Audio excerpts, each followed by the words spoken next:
ప్రభు యేసు వర్తమానము వినుమా ప్రియనేస్తమా, విని నీవు ప్రభుని విశ్వసించుమా. వినుమా ప్రియనేస్తమా, విని నీవు ప్రభుని విశ్వసించుమా. పరిశుద్ధ గ్రంథాలను తెరవండి. ద్వితీయోపదేశ కాండము 33వ అధ్యాయము 18వ వచనం.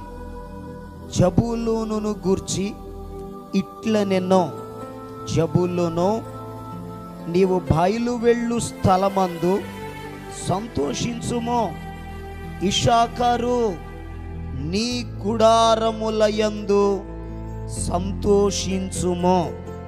ప్రభునందు ప్రియ దేవుని యొక్క బిడ్డలారా, దేవుని పరిశుద్ధ గ్రంథములో ఇశ్రాయేలీలు అనబడినటువంటి ప్రజలు ఐగుప్త దేశములో వారు బంధకాలలో ఉన్నారు, బానిసత్వంలో ఉన్నారు.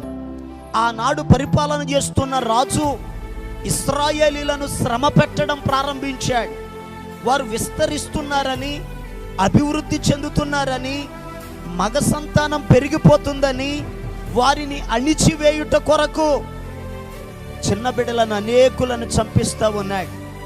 పురుషులను స్త్రీలను బాధ పెడతా ఉన్నాడు. అటువంటి కష్టకాలములో ఇశ్రాయేలీలు దేవునికి మొర్రపెట్టారు, ప్రభువా ఈ బానిసత్వం నుండి విడిపించండి, ఈ శ్రమలో నుంచి విడుదల దయచేయండి అని దేవునికి ప్రార్థన చేశారు. దేవుడు వారి ప్రార్థన విన్నాడు. హోరేబు పర్వతం మీద మోషే అనే యవనస్తునికి దర్శనమిచ్చాడు. దేవుడు మోషేతో మాట్లాడాడు, మోషే నా ప్రజల బాధను నిదానించి చూచానయ్యా, వారి కష్టాలు పడ్డం చూచాను, వారి దుఃఖము నాకు తెలిసే ఉంది, వారి మొరలు విన్నాను, వారిని విడిపించడానికే నేను దిగి వచ్చాను.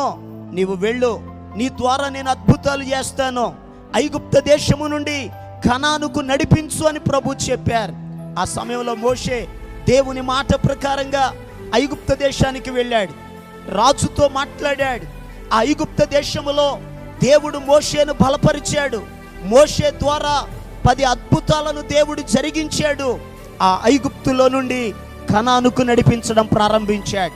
అలా నడిపిస్తున్న క్రమంలో ఎర్ర సముద్రం ప్రాయలుగా చేశాడు. ఎండ దెబ్బ తగులకుండా మేఘ స్తంభాన్ని ఉంచాడు, వెన్నెల దెబ్బ తగులకుండా అగ్ని స్తంభాన్ని ఉంచాడు. ఆహారం కొరకు దేవదూతలు తినే మన్నాను కురిపించాడు. త్రాగడానికి బండలో ఆయనే ఉండి నీటిని రప్పించాడు. వారికి ఏది కావాలో సమస్తము దేవుడు అనుగ్రహించాడు. మాంసం కావాలంటే పూరేళ్లను పంపించాడు. వారికి ఏది అవసరమో వారి ప్రతి అవసరతలను తీరుస్తూ ఐగుప్తు నుండి కనానుకు నడిపిస్తూ ఉన్నాడు. ఇక దగ్గరకు వచ్చారు, యోర్దాను దగ్గరకు వచ్చారు. యోర్దాను దాటితే ఇక కనాను. ఆ యోర్దాను దాటక ముందే యువతల ఆ అరణ్యములోనే దేవుడు మోషేతో మాట్లాడాడు, మోషే నీ సమయం అయిపోయింది, ఇక వచ్చేయి అని ప్రభు చెప్పారు. మోషే దేవుని దగ్గరికి వెళ్లే ముందుగా ఆ ఇశ్రాయేలీలందరినీ ఒక ప్రాంతములో ఇలాగే సమావేశపరిచి ఇశ్రాయేలీలకు మోషే గారు బోధించడం ప్రారంభించాడు. ఆయన బోధిస్తున్నటువంటి మాటలన్నీ కూడా ఓ పుస్తకంలో రాయబడ్డాయి. ఆ రాయబడిన పుస్తకమే ద్వితీయోపదేశ కాండము. ద్వితి అనగా 2, ఉపదేశము అనగా బోధించుట. అంతకు ముందు చెప్పింది ఇప్పుడు రెండోసారి మరలా బోధిస్తూ ఉన్నాడు. అలా బోధించి ఈ 33వ అధ్యాయములో ఇశ్రాయేలీల ప్రజలను దైవజనుడైన మోషే ఆశీర్వదిస్తూ ఉన్నాడు. ఆయన ఆశీర్వదిస్తున్న క్రమం ఏమిటి అని అడిగితే, మొదట రూబేనీలను ఆశీర్వదించాడు, తరువాత యూదా గోత్రికులను ఆశీర్వదించాడు, ఆ తరువాత లేవీని ఆశీర్వదించాడు, ఆ తరువాత బెన్యామీనును ఆశీర్వదించాడు, ఆ తరువాత యోషేబును ఆశీర్వదించాడు, ఆ తరువాత ఎఫ్రాయిమును ఆశీర్వదించాడు, ఆ తరువాత మనష్షేను ఆశీర్వదించాడు, ఆ తరువాత జబూలూనును ఆశీర్వదించాడు, ఆ తరువాత ఇప్పుడు మనం చదువుకున్నటువంటి మాట ఇషాకారీలను ఆశీర్వదిస్తూ ఉన్నాడు. దేవునికి స్తోత్రం, హల్లెలూయా. ఈ ద్వితీయోపదేశ కాండం 33వ అధ్యాయము దైవజనుడైన మోషే ఇశ్రాయేలీలను ఆశీర్వదిస్తున్న క్రమం అది. ఆశీర్వదిస్తూ ఇశ్రాయేలీలను దీవిస్తూ ఇశ్శాఖారీల దగ్గరకు వచ్చేటప్పటికి ఒక అద్భుతమైన మాటను చెప్తున్నారు ఆయన. ఏమిటి ఆ మాట అని అడిగితే, ఇశ్శాఖారు నీ గుడారముల యందు నీవు సంతోషిస్తావు అని అన్నాడు. దేవునికి స్తోత్రం చెప్పండి, హల్లెలూయా చెప్పండి. ఆ గుడారములు ఏముంటుందట చెప్పాలి అందరూ. ఇశ్శాఖారీల గుడారములు ఏముంటుందట? సంతోషము, ఆనందము. ప్రియ దేవుని యొక్క బిడ్డలారా, ఈ లోకములో ఎక్కడ చూచినను సంతోషం అనేది కనబడడం లేదు, ఆనందం అనేది కనబడడం లేదు, నెమ్మది కనబడడం లేదు, సుఖంగా బ్రతికేవారు లేరు. గడిచిన 2-3 సంవత్సరాల క్రితం అందరం భయపడి ఇంట్లోనే ఉన్నాం, మూతికి మాస్కులు పెట్టుకుని. బయటికి రావడానికి భయం, షేక్ హ్యాండ్ ఇవ్వడానికి భయం, ఏమండి మాట్లాడడానికి భయం. ఇంతవరకటి కాలంలో ఇప్పుడు ఏదైనా ఫంక్షన్ ఎగ్గొట్టాలన్నా, చిన్నపిల్లలు స్కూల్ మానేయాలన్నా, లేకపోతే ఎక్కడికైనా వెళ్ళడం మానేయాలన్నా ముందు ఏం చెప్పేవాళ్ళమో తెలుసా? జ్వరం అండి అని అనేవాళ్ళం.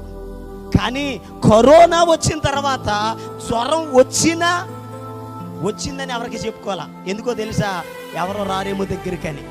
భయంకరమైన దినాలు, భయపడినటువంటి దినాలు, ఆందోళన చెంది ఏమైపోతామోనన్న టెన్షన్తో సగం మంది చచ్చిపోయారు. కరోనా వచ్చి కాదు, ఎందుకంటే కరోనా రాకుండా ఏమైపోతాము ఈ టీవీ వార్తలు విని అనేకుల గుండె ఆగిపోయింది. ఈరోజు ఇన్ని 100 మంది చనిపోయారు, ఇన్ని 1000 మంది చనిపోయారు, ఇన్ని లక్షల మందికి వచ్చింది అని అంటే చాలు టెన్షన్తో బీపీ పెరిగి చచ్చిపోయారు. ఏదో అరాకొర కరోనా వస్తే ఈ వచ్చినటువంటి వాళ్ళందరినీ క్వారంటైన్లో పెడితే ఆ ఒంటరిగా గదిలో ఉండి నేనేమైపోతానో, వెళ్తానో వెళ్ళనన్న టెన్షన్తో సగం మంది చచ్చారు. చాలా జాగ్రత్తగా వినండి. ఏ కుటుంబాలలో కూడా చెప్పండి ఏమీ లేదు, సంతోషం లేదు. ఈ లోకంలో ఎక్కడ చూసినా సంతోషము లేని పరిస్థితులు, బహు భయంకరమైన దినాలలో మనం ఉన్నాం. యోబు గారు కూడా యోబు గ్రంథం 3వ అధ్యాయం 26వ వచనంలో ఆయన కూడా చిన్న సాక్ష్యం చెప్పాడు. ఆయన శోధింపబడుతున్నప్పుడు, ఆయనకున్న సమస్తాన్ని పోగొట్టుకున్నప్పుడు యోబు గారు చెప్పారు, నాకు నెమ్మది లేదు, సుఖము లేదు, విశ్రాంతి కూడా లేదు. దేవునికి స్తోత్రం చెప్పండి. యోబు గారు అంటున్న మాట ఏంటో తెలుసా? నా బ్రతుకేమీ లేదు, నెమ్మది లేదు, సుఖము లేదు, సంతోషము లేదు, విశ్రాంతి లేదు, ఆదరణ లేదు, ఆరోగ్యము లేదు, నా బ్రతుకిలాగైపోయిందని బాధపడుతున్నాడు ఆయన. ఆ రోజు ఆయనే కాదు, ఈ రోజుల్లో కూడా ప్రియ దేవుని బిడ్డలారా, చాలా గుడారాలలో, చాలా కుటుంబాలలో, వ్యక్తిగత జీవితాలలో మనశ్శాంతి లేదు, నెమ్మది లేదు, సమాధానము లేదు, ఆరోగ్యము లేదు, సంతోషము లేదు. ప్రతి కుటుంబములో ఏదో ఒక బాధ చేత కుమిలిపోతున్నటువంటి వారే. ఈ రాత్రి ఒక శుభవార్త ఏమిటో తెలుసా?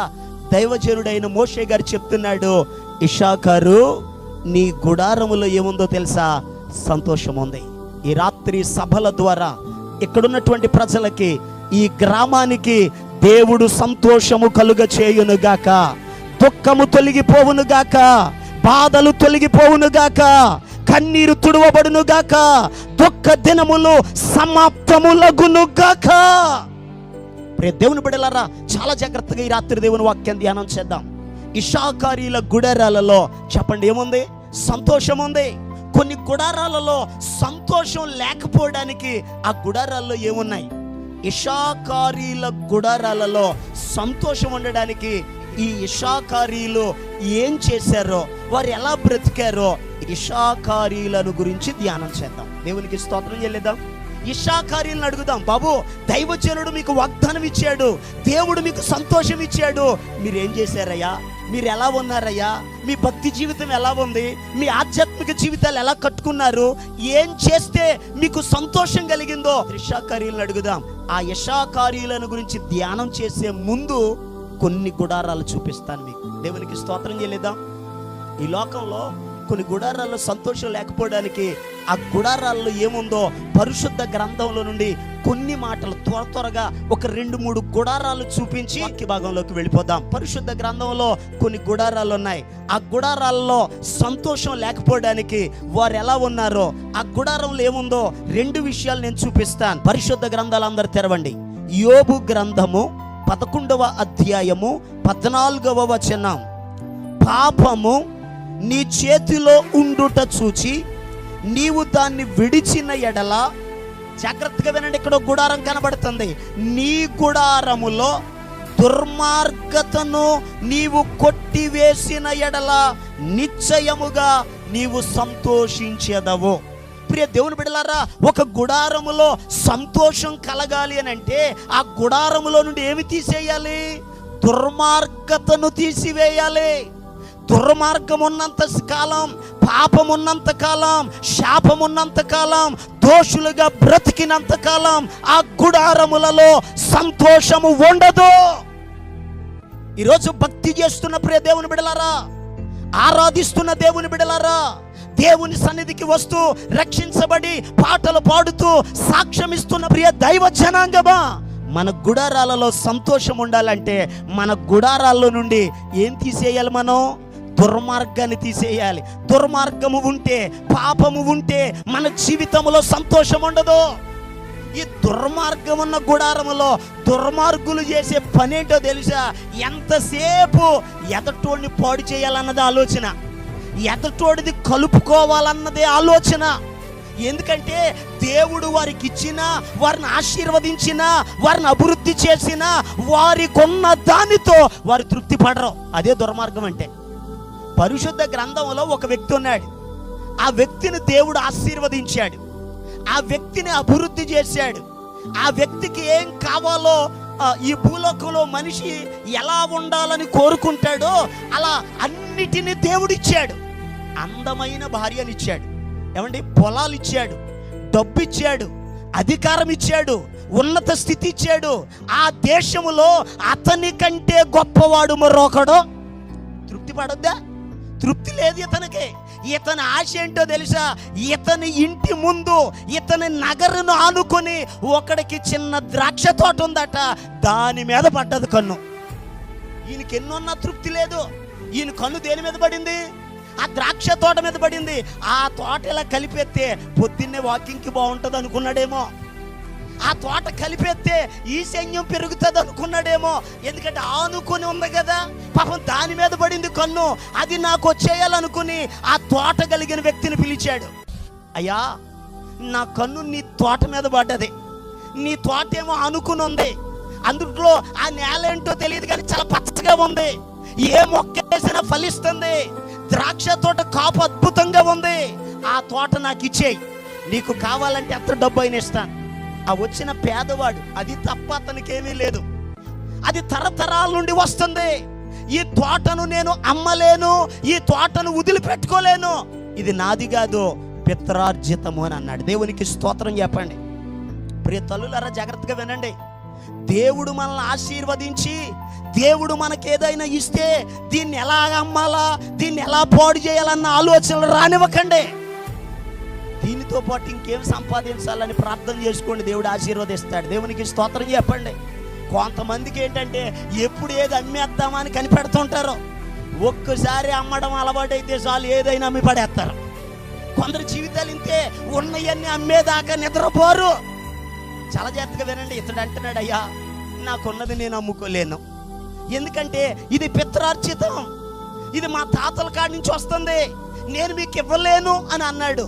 ఆ మాట అంటే రాజుగారు వెంటనే వెళ్ళిపోయాడు. ఇంటికి వెళ్ళిపోయినాడట, మూతు ముడుచుకుని పడుకుని ఉన్నాడు. భార్య వచ్చింది, ఏమండి కాఫీ తాగండి, తాగను. కొన్ని భోజనం చేయండి, నేను చేయను. నువ్వు లేవండి, నేను లెగను. ఏంటండి అంతలా అలిగారు, ఏంటి బాధ, మీ ముఖం అలాగుంది, ఏమైంది అని అంటే భార్యకు చెప్పేశాడన్ని. ఆ తోట మీద నాకు మనసు ఉంది, అడిగాను, ఇవ్వనన్నాడు, బాధ వచ్చింది అని అన్నాడు. అప్పుడు భార్య ఏమనాలి? ఏమండి, దేవుడు మనల్ని ఆశీర్వదించాడు కదా, బోళ్ళు తోటలు ఇచ్చాడు కదా, పొలాలు ఇచ్చాడు కదా, ధనం ఇచ్చాడు కదా, రాజుగా చేశాడు కదా, ఎంతకంటే ఇంకేం కావాలి? దేశములోనే ఉన్నత స్థితి మందే, ఇక చాలదా, అది కూడా కావాలా, నోరు మూసుకో అని అనాలి. భక్తులకు ఉండవలసిన మాటలు ఇవి. ఈ తల్లి అంటది, అసలు నువ్వు రాజువు కాదా అంది. వెనకటికి ఎవరో ఒక ఆయన అన్నాడంట, నువ్వు మగోడు కాదా అని. కొంతమంది ఆడోళ్ళు ఉంటారో గొడవలకి రెచ్చగొట్టి ఎత్తుంటారో, వీళ్ళే ప్రోత్సహిస్తారో. ఎలో భక్తి చేసే స్త్రీలారా, రెచ్చగొట్టద్దు, గొడవలకు పంపొద్దు, మనం సమాధానకరంగానే ఉండాలి. కానీ భార్య అంటుంది, నువ్వు రాజువు కదా, నువ్వు రాజ్య పరిపాలన చేయడం లేదా, చేతకాని వాళ్ళలాగా మూతి ముడుచుకుని కూర్చుంటావా, నువ్వు తప్పుకో, ఏం చెయ్యాలో నేను చెప్తాను, రేపటికల్లా తోట నీదే అని అంది. ఇక భర్త గారికి ఏం తెలియదు, ఆయన లేచి ఆయన పని ఆయన చేసుకుంటున్నాడు. ఆవిడ వెళ్ళింది, ఆ గ్రామానికి ఒక ఉత్తరం రాసింది, రాజుగారి ముద్ర వేసింది, ఆ గ్రామానికి పంపించింది. అయ్యా, ఈ రాత్రి ఉపవాస కూటమి పెట్టండి, ఆ ఉపవాస కూటంలో నాబోతును పిలవండి, ఆయన భార్య బిడ్డలను పిలవండి, 2 పనికి మాలిన వాళ్ళ చేత సాక్ష్యం చెప్పించండి, ఊరు వెలపలకు తీసుకెళ్ళి రాళ్లతో చావగొట్టండి. వెంటనే ఆ గ్రామస్తులు, గ్రామ పెద్దలు, రాజుగారు ఆజ్ఞనిది ఎవరు కాదంటారు, రాణిమ్మ చెప్పినట్లుగా ఉత్తరంలో ఉన్నట్లుగా ఆ రాత్రి చేసి కబురు పంపించారమ్మా, నాబోతు, ఆయన భార్య, ఆయన బిడ్డలు చనిపోయారు అని చెప్తే, ఆ వార్త విన్నటువంటి ఆమె పొద్దున్నే లేపుతుంది. అయ్యా, రాత్రి ద్రాక్ష తోట కావాలన్నావు కదా, నీదే, ఆ గోడ పడగొట్టేసి ఎలా కట్టుకోవాలో, ఎలా స్వాధీనం చేసుకోవాలో చూసుకో అని అంది. వెంటనే మనోడు సంతోషంగా వచ్చేసాడు. అబ్బా, నా ఇంట్లో ఎంత సంతోషం ఉంది, ఎందుకంటే చేసింది దుర్మార్గం, చేసింది అన్యాయం, చేసింది ఒక పేదవాడిని చంపాడు, అతడు ఆక్రమించుకుంటూ అందులోకి వెళ్ళి తిరుగుతూ ఉన్నాడు. ప్రియ దేవుని బిడ్డలారా, అతడు అన్యాయం చేసి ఆ పేదవాడిని చంపితే వాడు ఏడుస్తూ ఉంటే ఆడి పక్షాన ఎవరు నిలబడలేదు, గాని అతని పక్షముగా న్యాయాధిపతి అయిన దేవుడు నిలబడ్డాడు. చప్పలు కొడుతూ దేవుని నామాన్ని కనపరచుదా. హల్లెలూయా. మన దేవుడు ఎవరయ్యని అడిగితే ఆయన న్యాయాధిపతి. అన్యాయం జరుగుతుంటే, అక్రమం జరుగుతుంటే, కీడు చేస్తూ ఉంటే, నిరపరాధిని చంపుతుంటే చూస్తూ ఊరుకునే దేవుడు కాదు. తన ప్రవక్తను పంపించాడు. ఇప్పుడు దైవజనుడు త్వరగా వచ్చాడు. వచ్చినటువంటి దైవజనుడు చెప్తున్నాడు, రాజా, ఏ స్థలమందైతే ఆ నాబోతు రక్తము కుక్కలు నాకాయో, అదే స్థలములో నీ రక్తం కూడా కుక్కలు నాకబోతున్నాయి అన్నాడు. గట్టిగా స్తోత్రం చెప్పండి. ఇప్పుడు చెప్పండి, ఆహాబు గుడారములో సంతోషం ఉందా? చెప్పండి, ఇప్పుడు ఉందా? లేదు. కారణం ఏంటో తెలుసా? గుడారంలో ఏముంది? దుర్మార్గం ఉంది, కీడు చేసే తనం, అన్యాయం చేసే గుడారం, దుర్మార్గముతో ఇతరులను చంపే గుడారం. ఆ గుడారములో ఏమాత్రము సంతోషం ఉండదు. ఈరోజు ఈ మాటలు వింటున్న ప్రియ దేవుని బిడ్డలారా, మన గుడారాల్లో సంతోషం ఉండాలంటే వాక్యం చెప్తుంది, దుర్మార్గాన్ని తొలగించాలి. దేవునికి స్తోత్రం చెల్లిద్దాం. గుడారాల్లో సంతోషం లేకపోవడానికి, ఆనందం లేకపోవడానికి కారణం ఏంటో తెలుసా? దుర్మార్గము. అసూయతో ఉంటే, అన్యాయం చేస్తే, అక్రమం చేస్తే దేవుడు చూస్తా ఊరుకోడు. వాక్యం చెప్తుంది, మోసపోకుడి, దేవుడు వెక్కిరించబడడు. మనుషుడు ఏమి విత్తునో అదే పంటను కోస్తాడు. తల వంచండి, కళ్ళు మూసుకునండి, ప్రార్థనలు ఏకీభవించండి. మహాపరిశుద్ధుడును ప్రేమ కలిగిన మా యేసయ్యా, నీకు వందనాలు అయ్యా. నీ బిడ్డలను మీరు దీవించండి, ఆశీర్వదించండి, ఆరోగ్యవంతులుగా మీరు తీర్చిదిద్దండి, నెమ్మది, శాంతి, సమాధానం దయచేయండి. నువ్వు ఆశీర్వదించే దేవుడు అయ్యా. నీ బిడ్డలను మీరు ఆశీర్వదించండి, అందరి అవసరతలను మీరు తీర్చండి, కుటుంబాలకు క్షేమం దయచేయండి. నీతిని అనుసరించే వారిగా, భయభక్తులు కలిగిన వారిగా నీ బిడ్డలు జీవించడానికి సహాయం దయచేయండి. ప్రయాణాలన్నింటిలో మీరు తోడై ఉండండి.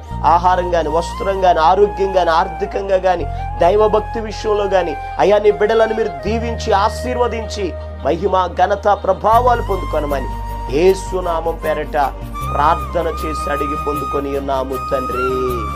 ఆమేన్. మన ప్రభు అయిన యేసు క్రీస్తు కృప మీకు తోడుగా ఉండి నడిపించును గాక. ఆమేన్. ఈరోజు పుట్టినరోజు మరియు పెళ్లి రోజు జరుపుకుంటున్న వారికి సీసలి మన్నా చర్చి తరపున మా కుటుంబ పక్షముగా మీకు శుభాలు తెలియపరుస్తున్నాం. May God bless you. దేవుడు మీకు తోడుగా ఉండి మిమ్మల్ని ఆశీర్వదించును గాక. దయచేసి గమనించండి, మీ కొరకును మీ కుటుంబం కొరకును దేవుడు మిమ్మలను అభివృద్ధి పరచాలని నిత్యము మేము ప్రార్థన చేస్తున్నాం. ఏమైనా ప్రార్థన అవసరతలు ఉన్న యెడల ఈ స్క్రీన్ మీద కనబడుతున్న నెంబర్కి ఫోన్ చేసి తెలియపరచండి. ప్రియ దేవుని బిడ్డలారా, అనుదిన మన్నా అనే ఈ వర్తమానాలు మీ స్నేహితులకు, మీ బంధువులకు కూడా షేర్ చేయండి. మన్నా చర్చ్ సీసలి అనే ఈ యూట్యూబ్ ఛానల్ను సబ్స్క్రైబ్ చేయండి. అందరికీ వందనాలు. దావీదు పురములో యేసయ్య జన్మించెను. బెత్లెహేము ఊరిలో మహారాజు ఉదయించెను. దేవుడే దీనుడై పరమును విడిచి వచ్చాడు. ప్రేమనే పంచగా మహిమను విడిచి వచ్చాడు. ఇలలోన సంబరమాయి భూమిపైన నిజమైన సందడియాయే. ఇలలోన సంబరమాయి భూమిపైన నిజమైన సందడియాయే. దావీదు పురములో యేసయ్య జన్మించెను.